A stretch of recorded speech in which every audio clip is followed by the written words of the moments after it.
Hello and welcome back to Green Hill Gaming, where I share my passion of video games with the whole wide world. In this video, I will be sharing my thoughts on Netflix live action series of Resident Evil. So sit back, relax, but as always, and more importantly, enjoy the video. The following views, thoughts, and opinions on Netflix live-action Resident Evil series are Johnny's honest and personal thoughts. Because I cannot and will not speak for the Resident Evil community. And they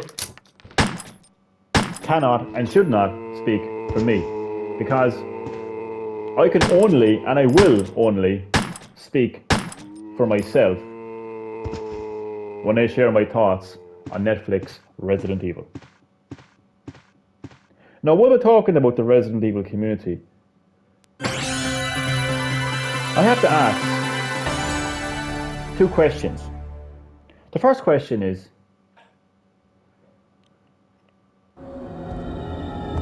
who are these people?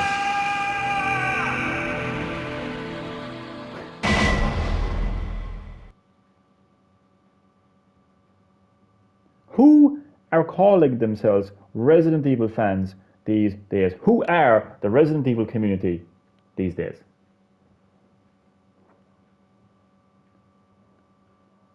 The second question is,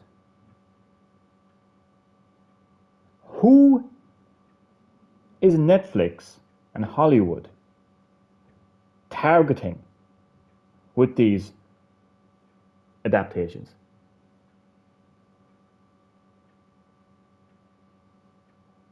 Now let me tell you one thing. I am a 33-year-old man who has been playing and loving and understanding the lore of Resident Evil since the start. Since this game right here, Resident Evil on PlayStation 1. Now, I'm not sure how many people like me are still around today in the Resident Evil community. So again, I ask the question, who are the Resident Evil community these days? Are they little kids who just browsed through the PlayStation store, an Xbox store, and saw the remakes of 2 and 3 and said, oh, they look cool? Is that the Resident Evil community these days? Are they slightly older, in their late teens or early 20s, who played the series from 4 and 5 onwards?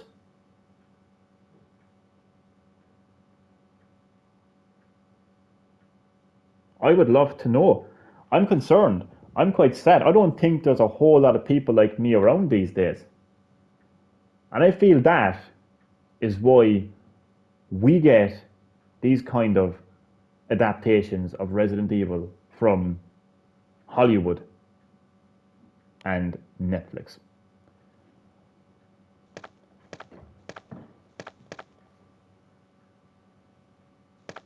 Now, what I found absolutely hilarious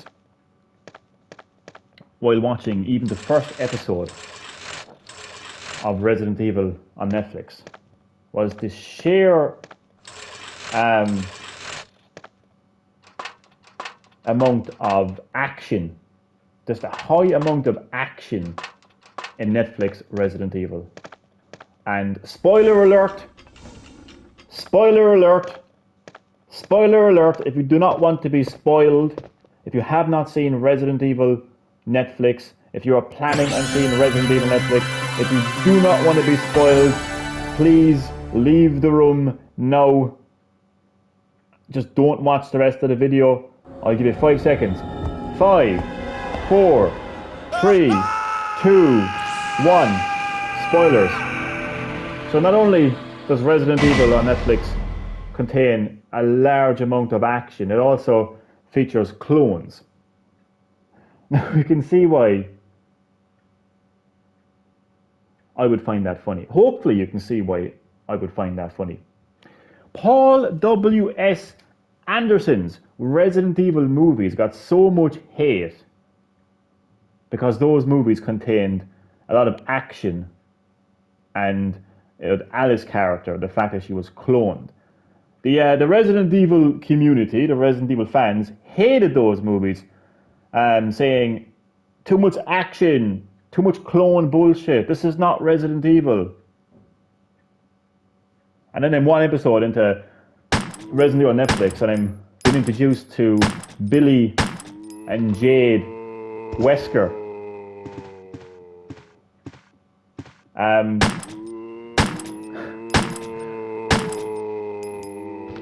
And then you learn that their father, Albert Wesker, who is, spoiler alert, who isn't the actual OG Albert Wesker, but a clone of the OG Albert Wesker. Clone!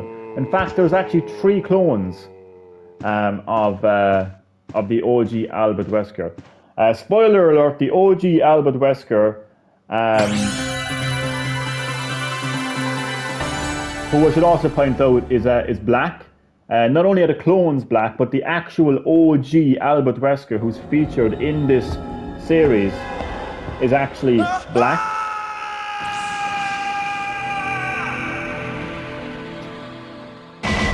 Don't know how the Resident Evil fan base feel about that, but at least Albert Wesker in Paul Anderson's movies actually looked like Albert Wesker in every way, from the blonde, greasy hair, tied back hair, to the sunglasses, to his Caucasian appearance. But no, in Netflix's Resident Evil, the OG Albert Wesker and his clones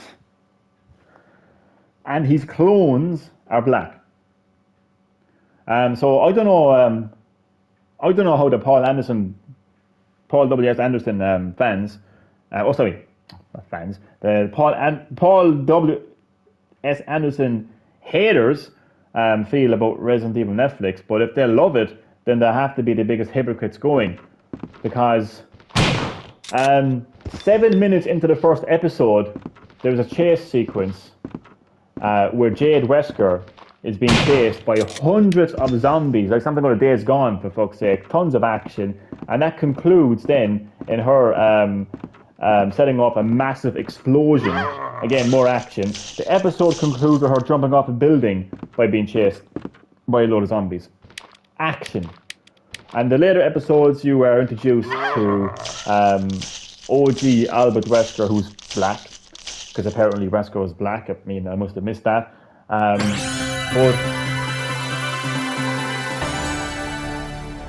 I mustn't be paying attention to Albert Wesker over all these years.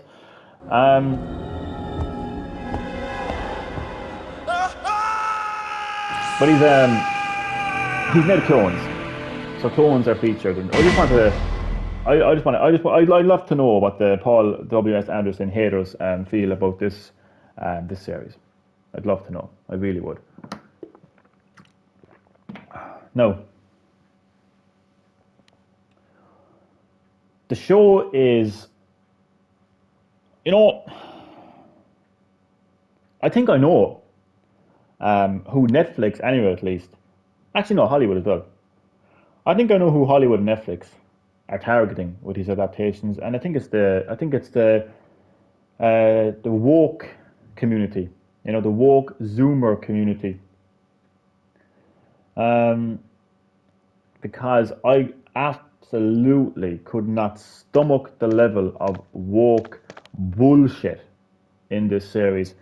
At the very opening of the first episode, we hear about climate change, the dangers of climate change. The world is going to end in 2036. The waters are going to boil. We're all going to die. Climate change! Recycle your bottle of Coke before we die! So yeah, there's veganism. Not that I have an issue with anyone's sexuality. Everyone has the right to love who they want to love and be who they want to be. Whether you want to be gay, whether you want to be straight, whether you want to be bi, whether you want to be trans. No problem with that. Your sexuality doesn't concern me. But there is LGBTQI plus representation in there, and it just seems to be put there for the sake of it. There's also mixed race relationships for no apparent reason.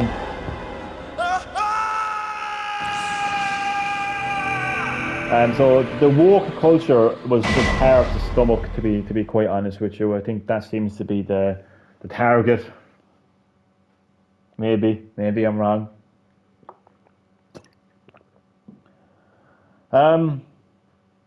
Jesus. I think 2 episodes into the series, the overall vibe I was getting from it, the overall tone I was getting from the series, okay. You know what it felt like? It felt like Billie Eilish was playing a bit of Resident Evil, right? At like midnight.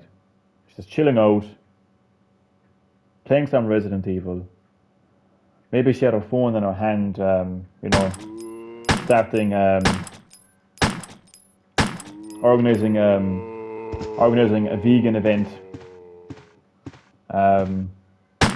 organizing protests for climate change. In her hand, she's organizing all this woke culture bullshit. And then she's playing a bit of Resident Evil, and then she starts, getting tired, and she falls asleep, and she has a nightmare. That nightmare is basically Resident Evil on Netflix. In fact, there's even a Billie Eilish song playing. There's just something very cringy about listening to Billie Eilish while watching a series called Resident Evil. I mean, there is absolutely no music in the Resident Evil series that is remotely anywhere near something Billie Eilish would be doing. But just the overall appearance of the characters, so look, I mean, for Christ's sake, there's literally a character called Billy in the series, for Christ's sake, and there's all this kind of like, fuck my life! Fuck my life! No, but to be fair, she'll get bitten by a rabid dog infected by a variant of the T virus, and she's gonna die. But still, like, fuck my life! No one likes me! Ah! So, like, it's just, I'm telling you, man, it just felt like Billie Eilish was having a nightmare. I don't know. Okay, so, I'm just jumping all over the place, really, with this.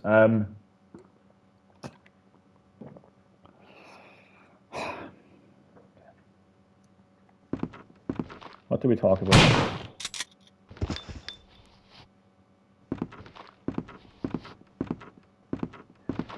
I am going to say this, okay? The series tried very hard. Very, very, very hard to deliver a faithful adaptation. Adaptation, that is the key word. Adaptation of Resident Evil, what you're looking at right now. But it has a long way to go before it can actually achieve that. But I will say, and this is a very important part now, so don't confuse my words here now, right? GameSpot came out and said that Resident Evil Netflix was the best adaptation yet. To that I say bullshit. As a lifelong Resident Evil fan, as a 33-year-old man who's been playing Resident Evil since the start and understanding and loving the lore of the series, that's bullshit, GameSpot. I mean, maybe the person who said that, is in their late teens, early 20s, and they jumped on board from 4 and 5 onwards. But I've been there since the start, and I can tell you, it ain't the best adaptation. Because the key word is adaptation. Adaptation. There's a reason why I keep on saying adaptation, and I'll explain that in a few minutes. But I will say it is the best attempt to adapt the lore of the games into a show. But see, the problem is, right? The problem is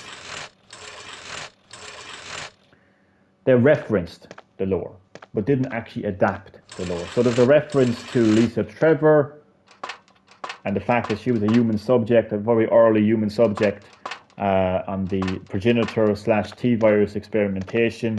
There's actually a moment in it where one of the characters is actually reading an email, and you can actually see it's actually like reading a text actually from when you pause it, like from the Resident Evil games, and it just basically describes how Lisa Trevor was experimented on by the Umbrella Corporation. It was a pretty cool reference to the remake of Resident Evil. I thought it was really good. There's a character in it called Evelyn Marcus, which is the daughter of James Marcus, one of the founders of the Umbrella Corporation. There's reference to the fact that the US military actually contracted the Umbrella Corporation to create bioweapons. Look, there's other few references here and there. The OG Wesker is actually in it, but he's black.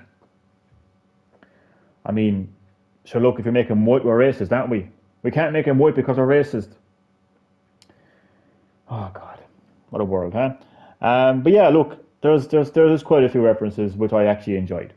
So they actually referenced the fact that the OG Wesker died in a volcano in 2009. So all of the not all, but there's quite a lot of the lore from the series is actually referenced. But referenced is not adaptation. It takes a lot more than referencing the series, right?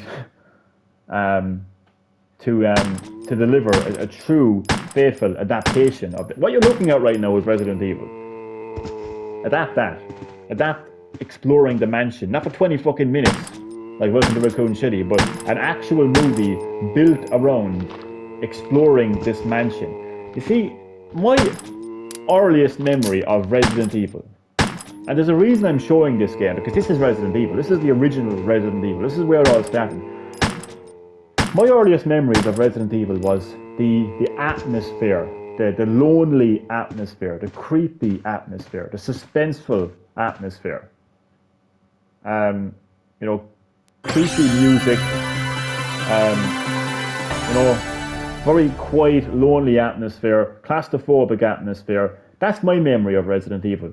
What we get in the Netflix series is just pure action, explosions, gunshots, running, jumping out windows, jumping off buildings, you name it, man. You name it. Also, the cast of Resident Evil was nowhere to be found apart from a black Wesker, which we barely saw as well. He's just referenced as far as adapted is concerned. His clones are the highlight of the show. The cast of Resident Evil is Chris, Jill, Wesker, Barry, Rebecca, and the rest of the stars team that die. That's the cast. The location is the mansion. None of that referenced. None of that adapted. The Arklay Mountains are referenced, but I don't see very much of it. So again, it is the best attempt to adapt the lore of the games into a show. But the problem is, it's just all reference. They reference the lore, but they don't actually make a story of it. So you don't get to see how Lisa Trevor ended up in the Arklay mansion. You don't get to see her kidnapped, injected, experimented on. You don't get to see any of that. You get to see like a 10-second clip of Wesker's legs saying, if she starts something, shoot the bitch, or something, You don't get to see the Trevor family incident, which is the most depressing, disturbing, tragic story ever told in the Resident Evil lore. The Trevor family, basically, George Trevor was the architect of the Arklay mansion. He and his family were invited to the mansion by Spencer. The only reason Spencer did that was to get rid of the entire family, because he knew, well, in particular, George, because George is the only person that knew the secrets of the mansion. The fact that it was an underground fucking lab conducting research into bioweapons. He was planning on killing him off. He decided to experiment on Lisa and Jessica. Jessica being the wife and mother, Lisa being the daughter. They were trapped in that house, particularly George. He tried to get out. He was trapped in all the booby traps and puzzles of the mansion. He couldn't get out. Died eventually. His wife died eventually. Jessica was Jessica. Yeah, Jessica, the wife, died eventually. Lisa was experimented on, and she became the infamous Lisa Trevor. So rather than just referencing Lisa Trevor, how about a story about what I just said there? Instead of referencing what happened in Raccoon City, how about show Raccoon City incident? A lot better than Welcome to Raccoon City, by the way. I mean, at least Paul Anderson did that with Apocalypse, and we saw an authentic nemesis. Now, when we're talking about bioweapons, the series does have spiders in it, it has a giant worm in it, it's got a giant alligator, which we've never seen in the movies before. But again, I mean, I could watch a movie called Killer Giant Croc, doesn't make it Resident Evil. I can watch Eight-Legged Freaks, doesn't make it Resident Evil. I'm sure there's, what's that called, Tremors? Is that it called Tremors? Tremors, what is like monsters in the floor? I can watch that, and it doesn't make it Resident Evil. Again, you can reference all these things, doesn't make it Resident Evil. To me, and again, I just start off the video by saying these are my honest and personal thoughts. What makes Resident Evil to me is the lore, the deep lore, the story, which unfortunately was only referenced but not actually adapted. You see, the show could have been about the Wesker Children project from the games. That was one of the earliest projects that Oswald E. Spencer conducted in. It was pretty much like outside of the Umbrella Corporation. A very, very early project. It was a eugenics project to create a new breed, a new race of humanity, superhumans, intelligent and strong human beings. The progenitor virus was the heart of it all, which was discovered in South Africa by Oswald E. Spencer, a few of his friends as well.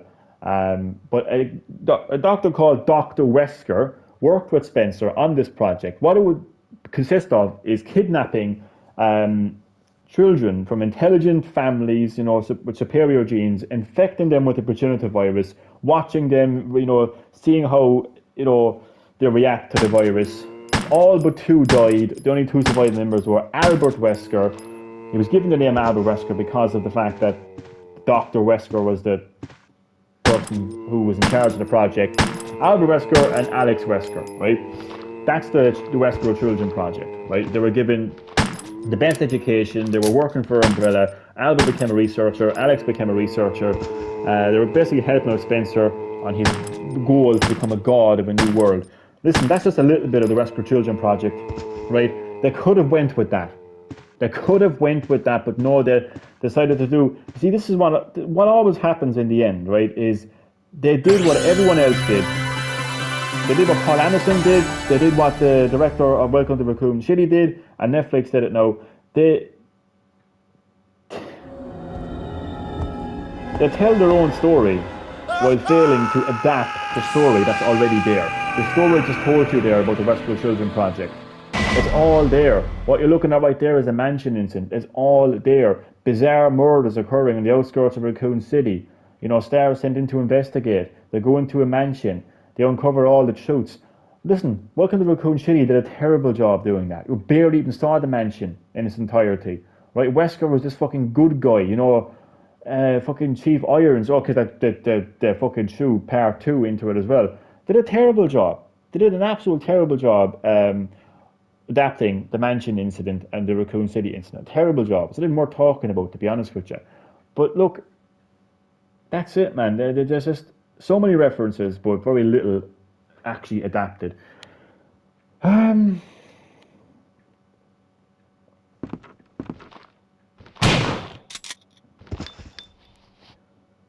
What I will say, okay,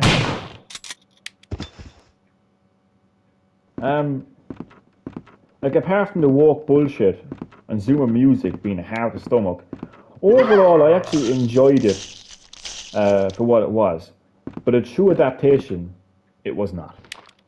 I've given up hope that there's ever going to be a true adaptation of Resident Evil. I've given up hope. There's the novels. Right, there is the Resident Evil novels, and that's as good as we're ever going to get, if you ask me.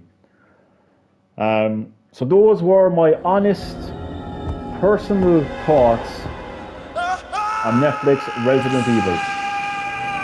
Again, I can't speak for this Resident Evil community, whatever it may consist of these days, whoever the fuck they are, you know, these days. They can't speak for me, and they won't speak for me, and they shouldn't speak for me if they know what's good for them. I can only speak for myself, okay? As a 33-year-old man who has been playing and loving and enjoying the series of Resident Evil since the very start, since this game, right here. Like, I literally, like, you know, I can only speak for myself. So that is the end of the video. Look, if you have seen the series, let me know what you think. If you haven't seen the series, are you excited for it? Are you a lifelong fan of Resident Evil? Whatever you want to say, let me know in the comment section below. Thank you so much for watching the video, and I will see you in the next one.